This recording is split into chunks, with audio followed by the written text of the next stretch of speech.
धन्यवाद. काय सांगू शकाल? छान वाटते. सगळ्या महिलांचं खूप खूप आभार आहे. धन्यवाद. ज्या बहिणींचा पहिला काय सांगू शकाल?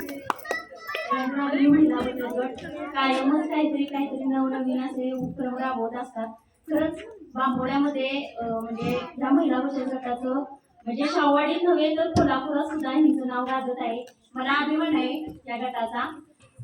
आकाशात चमकतात तारे, जमिनीवर चमकतात हिरे आणि रणरागिणी बचत गट चमकत आहे बांबोड्यात नव्हे तर कोल्हापुरात खरे. आणि या बचत गटासाठी उजाळा देण्यासाठी किंवा प्रोत्साहन देण्यासाठी के भाऊ आले तिथे बरे. धन्यवाद. इधर उनसे नारे हो तुम, हम सबको प्यारे हो तुम. इधर उनसे नारे हो तुम, हम सबको प्यारे हो तुम. कितने भी तूफान आए फिर भी कभी नहीं हारे हो तुम, फिर भी कभी नहीं हारे हो तुम. पुन्हा एकदा रणरागिणी महिला बचत गटाच्या पुढील वाटचालीसाठी माझ्याकडून मनपूर्वक शुभेच्छा.